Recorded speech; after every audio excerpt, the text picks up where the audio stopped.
क्योंकि वो तालाब के नाम है। उदाहरण के तौर पर मेरा एक तलवंडी गांव है, उसके अंदर जो है तालाब है 2 एकड़ में, और भूमि है उस तालाब के नाम 25 एकड़। सारी की सारी भूमि वैसे पड़ी है, पंचायत के पास कोई अन्य भूमि नहीं है गांव के साथ लगती। अब यदि अगर वहां पर कम्युनिटी सेंटर बनाना है, स्कूल बनाना है, तो किस भूमि पर बनाए? इवन यहां पर धानसू गांव में जो पीएचसी बनी हुई है, तालाब उसके अंदर भी है, लेकिन पूरा गांव की फिरनी जो है तालाब के नाम है, और वहां पर जो पीएचसी है वो तालाब की भूमि के ऊपर बनी हुई है, और वो बिल्डिंग कंडम होगी। अब उस पीएचसी को कहां उठा के लेके जाएं, क्योंकि और कोई जमीन नहीं है। जो जमीन है वो गांव से एग्रीकल्चर लैंड है, बहुत दूर है। तो इसलिए मेरा सरकार से आपके माध्यम से अनुरोध है कि इस विषय के ऊपर ध्यान करके, जो खाली नाम है तालाब का, तालाब नहीं है मौके पे, उस भूमि को जो है कोई न कोई पंचायत के नाम कन्वर्ट करने का काम किया जाए, कोई पॉलिसी बनाई जाए, ताकि वहां पर किसी भी प्रकार की डेवलपमेंट का जरूरत पड़े तो वो भूमि हो सके। क्योंकि पंचायत के नाम नहीं होगी, तालाब और गौचरण की जो भूमि है उसका आप कुछ नहीं कर सकते। इसलिए मेरा ये आपसे सरकार से अनुरोध है, और मेरा सरकार से अनुरोध है कि मेरा तलवंडी गांव जो है वो हिसार में 7 किलोमीटर से 17 किलोमीटर हुआ है। आज 207 दिन हो गए। हमारे इलाके के आसपास के लोग भी धरने पे बैठे हैं, गांव के लोग भी काम छोड़कर 207 दिन किसको कहते हैं? जमींदार है, किसान है, मजदूर है, व्यापारी है, और कब तक बैठा रहेगा? तो मेरा सरकार से अनुरोध है उस विषय पर भी तुरंत संज्ञान लिया जाए। जहां पर भी वो फाइल लगती हुई है उस फाइल को जो है करके जो है उस रास्ते को तुरंत चालू किया जाए, ताकि किसान जो है। अमरजीत डाडा जी, इतना टाइम रहने का तो फिर मेरा तो बात ही रहेगी। आएगा तो रहेगी तो पता ही नहीं चीजा जो बंद नहीं है। सही तो मैं बताऊंगा। अध्यक्ष महोदय जी, आपने मेरे को बोलना मौका दिया, आपका बहुत बहुत धन्यवाद जी। अध्यक्ष महोदय जी, कुछ महीने पहले जुलान सब डिवीजन घोषणा हुई थी, और वो काम भी घोषणा तो होगी। मैं तो आपके माध्यम से मुख्यमंत्री और डिप्टी सीएम साहब को कहना चाहता हूं, बस जल्द से जल्द वहां पर एसडीएम और जो डीएसपी अधिकारी बैठाने हैं जल्दी बैठाए जावें। और जो दूसरी बात है जी, जो मेन समस्या है हमारे जुलाने में जी, 3 सड़कें लिगड़ी हैं जी, 352, 152 डी, 352 ए। सड़कें बहुत बनी, सरकार ने बहुत सड़कें बनाई जी, उनका धन्यवाद जी। फिर ऐसा हालात रहा जी, पूरा तकरीबन 70% हल्के में निकल गई हैं जी। वो इतनी सड़कें टूट गई जी, एक एक नाम बताऊंगा जी, पूरा टाइम लग जाएगा जी। फिर भी मोटी मोटी ये बताऊंगा जी। डिगाना से नंदगढ़ जी, शिवा से पिल्लूखेड़ा जी, वहां एस्टिमेट बना चुके हैं, पता नहीं क्या कारण है, क्यों नहीं सड़क बंदी में क्या दिक्कत हो रही है। बुआना से धर्मखेड़ी जी, पैदल नहीं चल सकता कोई भी आदमी। गुगा आईडी से देवड़ रोड है जी, कोई भी पैदल भी नहीं सकता उसको ऊपर को जी, पैदल जाने से ट्रैफिक कहां जाएगा जी। फिर भी मैं तो यही आपसे निवेदन करता हूं आपके माध्यम से, बस जो हमारी सड़कें हैं टूटी हैं, नई NH 3 रोड बनाए हैं, इनके कारण उनको जल्द से बनाया जाए। दूसरी बात, सरकार का मैं एक धन्यवाद भी करना चाहता हूं। जुलाना जब भी बार देखते थे भाई पिछड़ा हुआ हल्का है, वहां पर क्यों फंड का ज्यादा कारण था जी। सरकार का मैं धन्यवाद भी करता हूं भाई, मुख्यमंत्री का और डिप्टी सीएम साहब का, जो फंड आज 80-85% मुक्त कर दिया जी। आज जुलाना में तकरीबन फंड का समाधान हो गया जी, उसका मैं सरकार का धन्यवाद भी करता हूं जी। 2-3 गांव बाकी हैं जी, जैसे उसका देवड़ का है जी, वहां एक पाइपलाइन की कमी है जी, की बात नहीं पाई थी जी। गथुवाड़ा गांव है, छोटे छोटे और गांव है 2-3 जी, 2-3 लाइन दबनी है। मैं तो सरकार से अनुरोध करता हूं लाइने दबाई जाओ, इस बजट में 10वें घर में जो झंडा लगता है उसमें लिया जावे जी। एक मेन समस्या है जी, जो हमारी छोटी सरकार सरपंच जी, मंत्री जी बैठे नहीं यहां पर। पहले कोरोना आ गया जी, फिर आंदोलन आ गया जी, फिर मैं कानून है मैं समस्या है सरपंच आई सब बड़ी जिम्मेदारी नहीं आ रही जी। मंत्री जी खुद ये बता दें भाई इस साल में हमने पूरा यहाँ प्रदेश में कितना काम किया है, खुद बता दो जी। कोई टेंडर प्रक्रिया को जेई ने, को सेक्रेटरी ने किया, डोंगल नहीं खुद रहा, को सुनाई नहीं का, सब तो बड़ी समस्या आज के दिन। तो मैं तो आपके माध्यम से मुख्यमंत्री को और मंत्री जो बैठे डिप्टी सीएम साहब को, धन्यवाद। इस प्रक्रिया को जी अभी रह रही है 2-3 सेकंड, होगी। इस प्रक्रिया समाधान करो जी, इसका समाधान हो जाएगा जी। ये लोग कहीं धरने बैठे हैं, सारे सरपंच घर बैठे हैं जी, उन्हें समाधान करवा दो जी, काम हो जाए। अध्यक्ष जी धन्यवाद जो आपने मुझे बोलने का मौका दिया। मैं कुछ अपनी सड़कों के बारे में बताना चाहता हूं, जिसमें से मुख्य है दून भारती स्कूल, चेतन मार्केट की, पल्ला से बसंतपुर, सेतपुर से तिलपत, पल्ला से तिलपत, ये सड़कें टूटी हुई हैं, इनको बनवाया जाए। इन पे रोज हजारों लोग चलते हैं और उनको बहुत दिक्कत आ रही है। और हमारी कई कॉलोनियों में अमृत योजना के तहत सीवर की लाइन डाली गई है, पर उनका रिस्टोरेशन का काम पूरा नहीं हुआ है, जिससे वो गलियां टूटी हुई हैं। उन सभी गलियों को जल्दी बनवाया जाए। और उनमें पानी की लाइन भी डाली जानी थी, पर अभी तक पानी की लाइन नहीं डाली गई है और कॉन्ट्रैक्टर पानी की लाइन नहीं डाल रहा है। इसमें हमारी कई कॉलोनियां बसंतपुर, इस्माइलपुर, अगवानपुर, सैदपुर में आती हैं। इनमें कोई बड़ा पार्क नहीं है, इनमें बड़ा पार्क बनवाया जाए और एक 100 बेड का हॉस्पिटल बनवाया जाए। हमारे गांव भतोला में कन्वेंशन हॉल की घोषणा बहुत पहले हो गई थी, पर उसका काम चालू नहीं हुआ, उसको जल्दी बनवाया जाए। हमारा ग्रेटर फरीदाबाद जो एक नया शहर बसने जा रहा है, उसमें एक इंटरनेशनल स्टेडियम, एक टाउन पार्क बनवाया जाए। मेरी विधानसभा में कई पीडब्ल्यूडी की सड़कें हैं, उनका काम भी जल्दी पूरा किया जाए। और एक बाईपास के लिए पहले भी मैंने कई बार उठाया है, एक मझावली पुल जो हमारे नोएडा को हरियाणा से जोड़ेगा, उसके लिए सेक्टर 8 से मिर्जापुर, नीमका और तिगांव, भैंसरावली, लहंडोला, रायपुर से करोड़ा को जोड़ा जाए।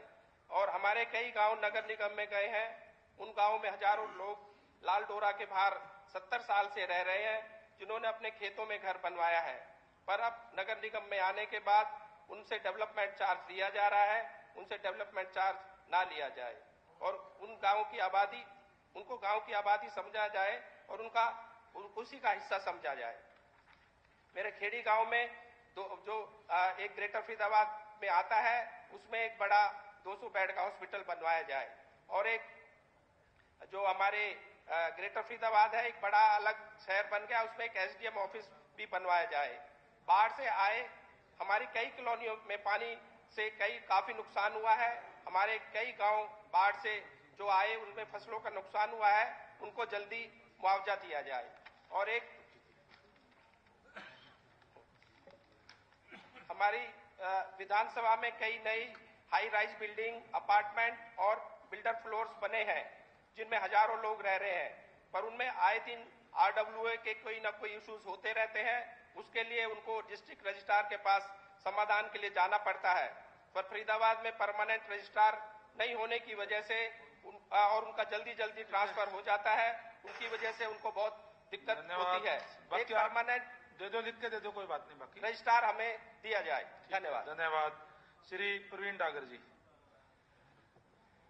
धन्यवाद डिप्टी स्पीकर साहब, आपने मुझे बोलने का समय दिया। पहले तो मैं अपने सरकार का अपने अधीन क्षेत्र की तरफ से बहुत बहुत धन्यवाद करना चाहता हूं कि जो हमारे क्षेत्र की इतनी बड़ी मांग, चाहे बल्लमगढ़ से पलवल तक मेट्रो की जो मांग पूरी की, उसके लिए मैं सरकार का बहुत बहुत धन्यवाद करना चाहता हूं।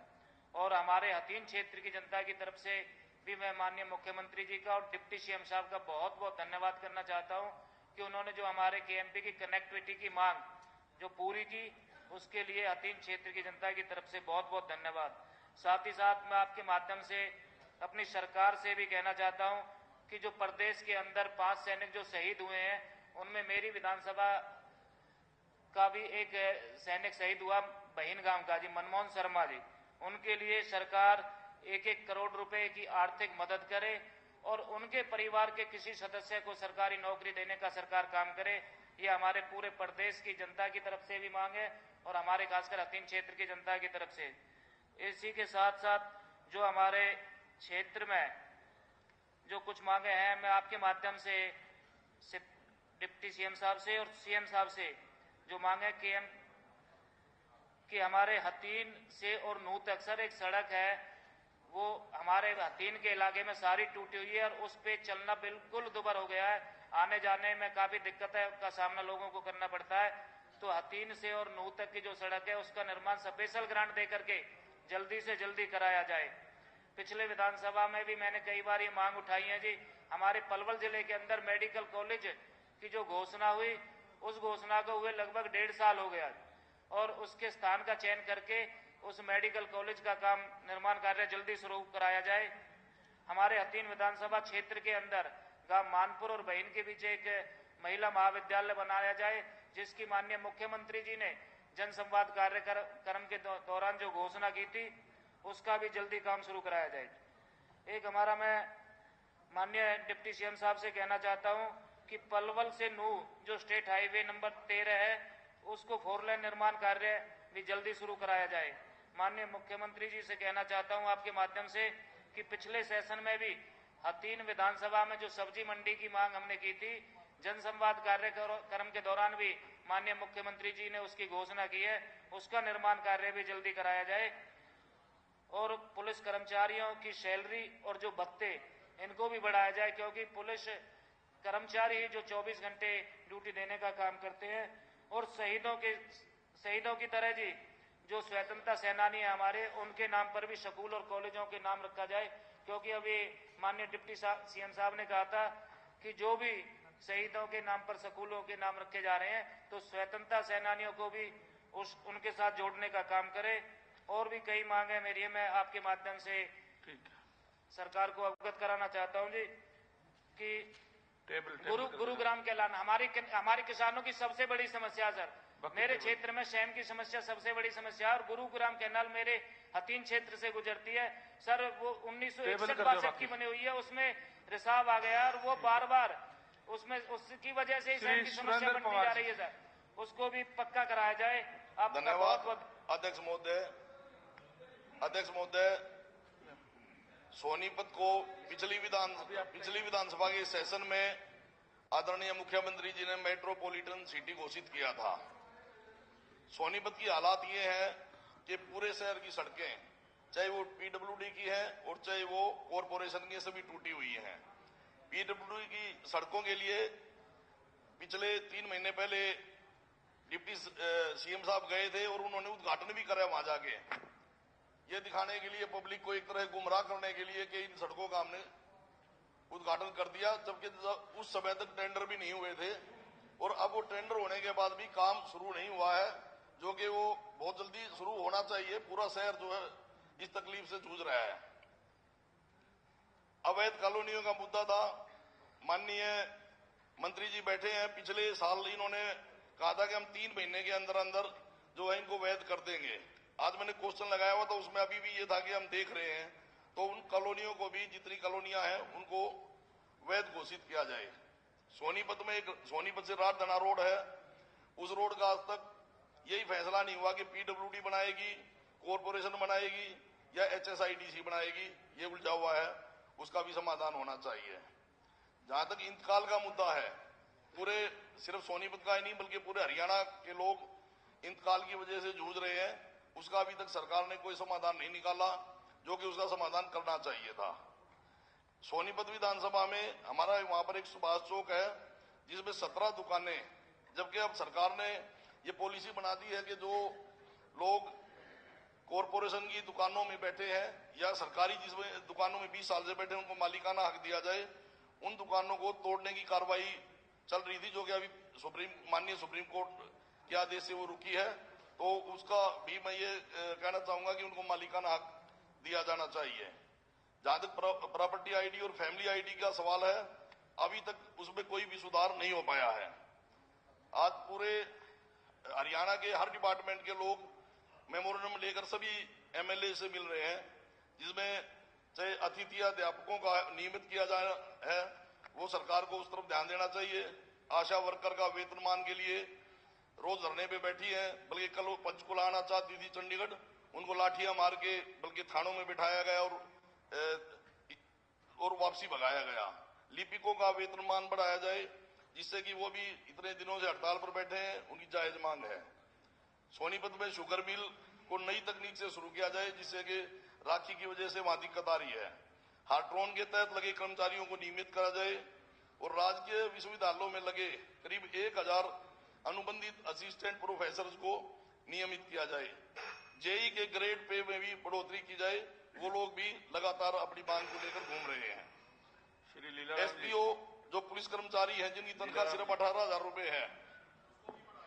धन्यवाद अध्यक्ष महोदय।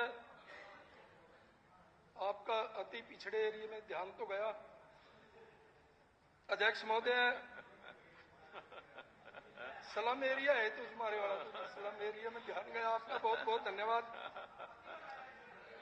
अध्यक्ष महोदय, मैं आपके माध्यम से माननीय मुख्यमंत्री जी का, उप मुख्यमंत्री जी का धन्यवाद करना चाहता हूं कि मेरे हलके में 10 नई सड़कें बनकर के तैयार हो गई और उन 10 नई सड़कों के बनने से कैथल हलके के मेरे 45 गांव में आज एक गांव से दूसरे गांव को जाने वाली एक भी सड़क कच्ची नहीं। इसके लिए मैं सरकार का धन्यवाद करना चाहता हूं।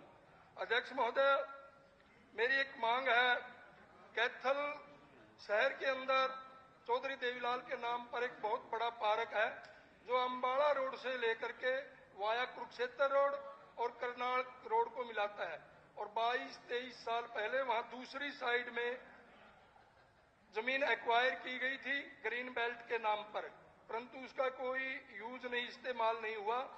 अब अमीर लोग तो अध्यक्ष जी सुप्रीम कोर्ट, हाई कोर्ट में जाकर के रिलीज करवा लेते हैं, ऑर्डर ले आते हैं, परंतु वहां पर बिल्कुल छोटे छोटे गरीब आदमियों के भी प्लाट हैं। मेरी सरकार से मांग है कि उनके प्लाटों को, उनकी जमीन को रिलीज किया जाए।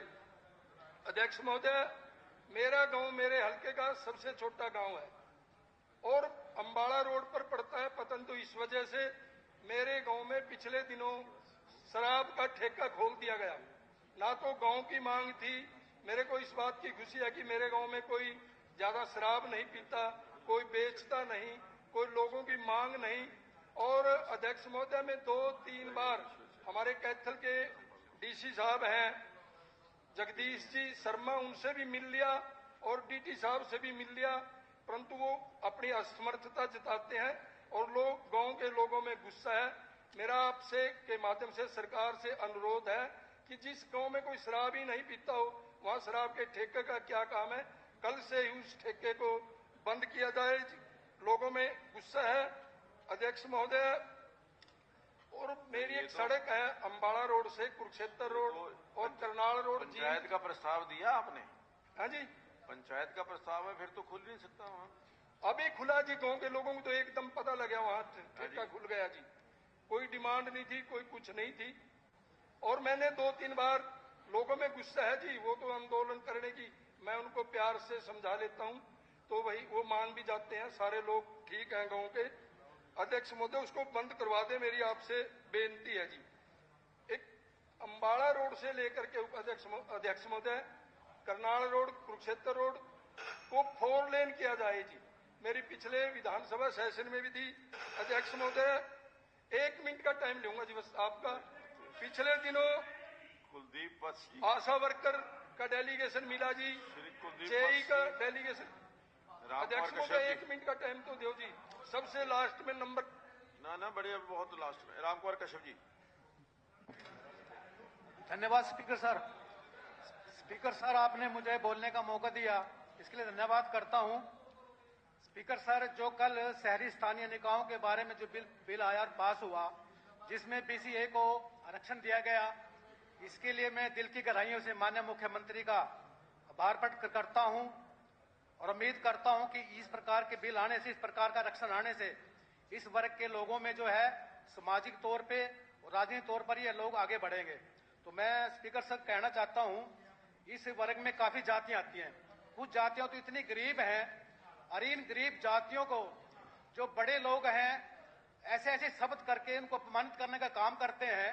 एक शब्द प्राय यूज करते हैं कमीन। कमीन का मतलब हो कमेरा। अब इन लोगों को जो है कमीन शब्द कह करके इनको अपमानित करने का काम करते हैं। मेरा आपसे अनुरोध रहेगा, आप सरकार से आपके माध्यम से इस प्रकार के शब्दों पर हमेशा के लिए पाबंदी रहनी चाहिए। अगर ऐसा कोई करता है तो ये ऑफेंस की कैटेगरी में आना चाहिए। मैं इसका खुद भुक्तभोगी हूँ सर। मैं MA LLB हूँ, बी कैटेगरी BA से आता हूँ। MA लॉ कर रखी है मैंने हरियाणा गवर्नमेंट की 26 साल नौकरी करी है। HPSC का मेंबर रहा, राज्यसभा का सांसद रहा। मैं अब आपके आशीर्वाद से यहाँ पर विधायक हूँ, तो मैं अपने समाज का प्रदेश अध्यक्ष रहा। मुझे भी इस प्रकार के शब्दों से कह करके लोग जो है इंडायरेक्टली अपमानित करने का काम करते हैं। जब एक विधायक को इस प्रकार के शब्द यूज करते हैं तो इन लोगों को क्यों नहीं कहते होंगे। तो इसलिए मैं दिल की गहराइयों से, ये पहला मुख्यमंत्री जिसने इस प्रकार का काम किया, जो इस प्रकार के लोगों के लिए आरक्षण लेकर के आए हैं, तो मैं दिल की गहराइयों से सिर झुका करके माननीय मुख्यमंत्री का आभार बढ़कर करता हूं। और मैं विश्वास रखता हूं इस प्रकार के ये आरक्षण आने से देखो इन जातियों को तो बेनिफिट होगा, और आने वाले समय में माननीय मुख्यमंत्री को बहुत इसका लाभ होने जाना है। तो साथियों, माननीय स्पीकर सर, मेरा जो हलका है, मैं फ्लड के बारे में अपनी कुछ बात कहना चाहता हूं। मेरे हलके कुछ गांव जो हैं यमुना नदी से साथ लगते हैं। जब ये यमुना नदी में फ्लड आया तो मेरे हलके में भी 2 गांव में गढ़पुर और गुस्से पर 2 जगह बांध टूट गया, जिसके टूटने से मेरे हलके के लगभग 50 गांव जो हैं ये पानी की चपेट में आ गए, फ्लड की चपेट में आ गए।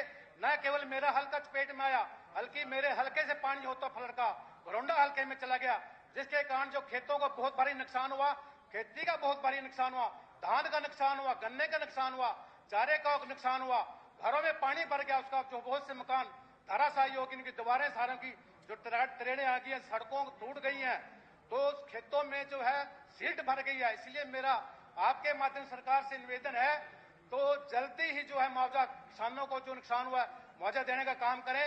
और मैं इसमें और कहना चाहता हूं, क्योंकि अब किसानों ने जो दोबारा फसल बोनी है, क्योंकि वो खेत फिर वो नजर नहीं आएगा नुकसान, तो इसलिए पटवारी से या किसी अधिकारी सर्वे कराना है, उसको सर्वे करा करके वजह देने का काम करें। तो स्पीकर सर, तो मैं एक बात और कहना चाह रहा था, आशा वर्कर के बारे में और ग्रामीण चौकीदार, इनकी मांग आई है, इनकी मांग को भी जो है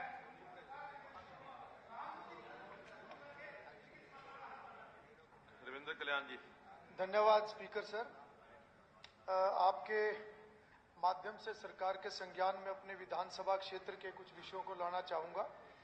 स्पीकर सर, हमारे करनाल मेरठ रोड जो राष्ट्रीय राजमार्ग है, उसमें शुगर मिल के समीप एक शेखपुरा जागीर गांव है, जिसकी कॉलोनी को कोई रास्ता नहीं लगता है, क्योंकि जब वहां पर ये 4 मार्गीय रोड बना तो वहां पर राइट ऑफ वे कम होने के कारण से पूरा जो पुल है वो पूरी चौड़ाई के ऊपर बन गया, और वो कॉलोनी और किसानों के लिए वहां पर कोई रास्ता नहीं रहा।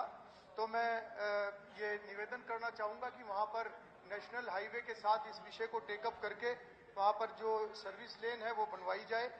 और मेरे क्षेत्र में यमुना बेल्ट के लोगों के लिए डाकवाड़ा गुजरान गांव में एक PHC तथा युवाओं के लिए गांव नली खुर्द में एक नई ITI का निर्माण करवाया जाए। दोनों ही कार्यों के लिए पंचायती जमीन जो है वो उपलब्ध है। इसी के साथ साथ स्पीकर सर, मेरी विधानसभा में कोंड गांव में एक ROB का निर्माण कार्य भी चला हुआ है। तो मैं सरकार से और खास तौर पर PWD विभाग से ये अनुरोध करना चाहूंगा कि रेलवे विभाग के साथ टेकअप करें इस इशू को, क्योंकि रेलवे पोर्शन जो है उसका काम रुका हुआ है, और रेलवे का काम रुकने के कारण से PWD विभाग जिसका मेजर काम है वो उसको आगे नहीं बढ़ा पा रहा है, और कोंड गांव और आसपास के बहुत सारे गांवों को ये ROB का काम बीच में रुकने के कारण से बहुत भारी दिक्कत का सामना करना पड़ रहा है।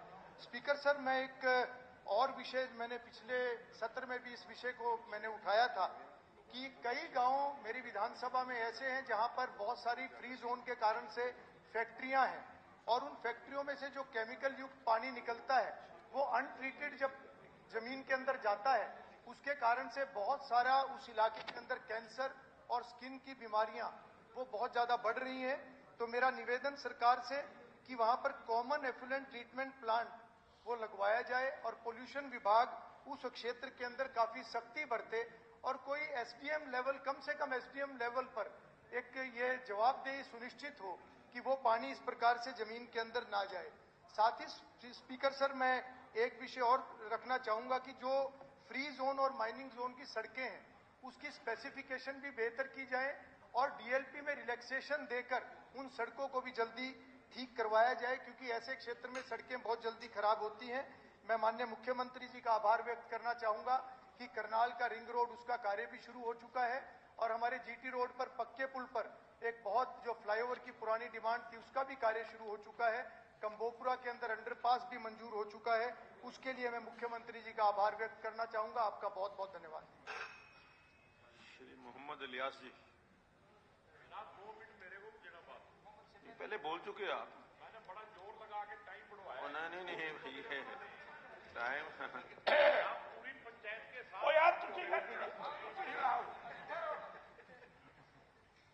अध्यक्ष महोदय, आपने मुझे बोलने का टाइम दिया, इसके लिए मैं आपका शुक्रिया अदा करता हूं।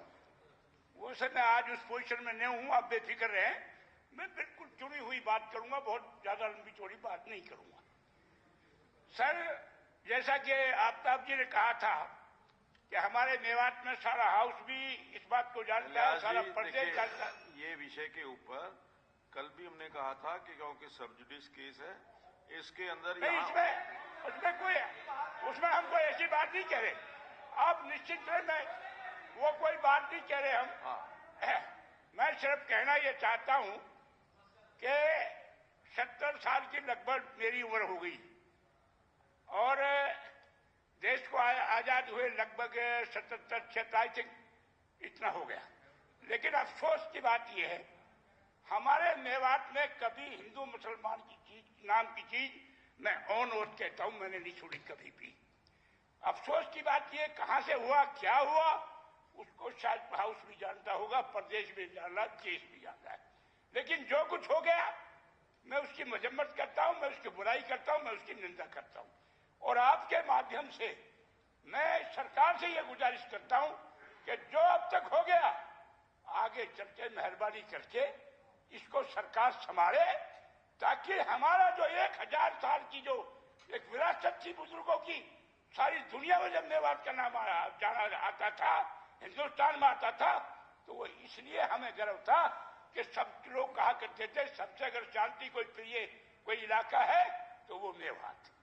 वो चीज हमें मिल जाए दोबारा, हमें कोई बात नहीं, जान भी आ जाए, कोई बात नहीं, चली गई चली जाए करती, हादसे भी हो जाए करते हैं।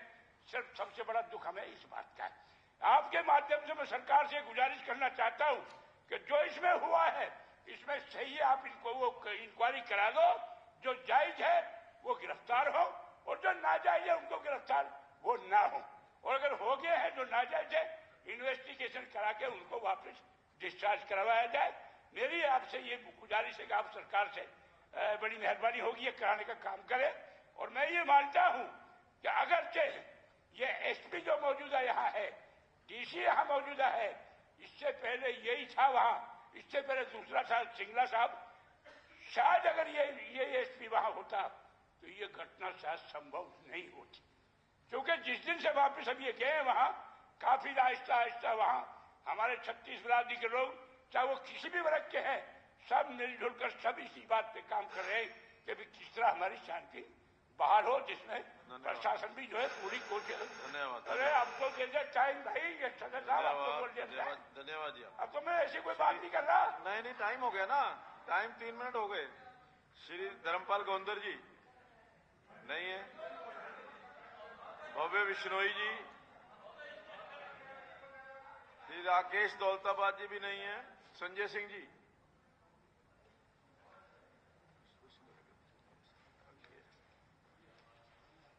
स्पीकर साहब, मैं आपका बहुत बहुत धन्यवाद करूंगा कि आपने मुझे बोलने का मौका दिया।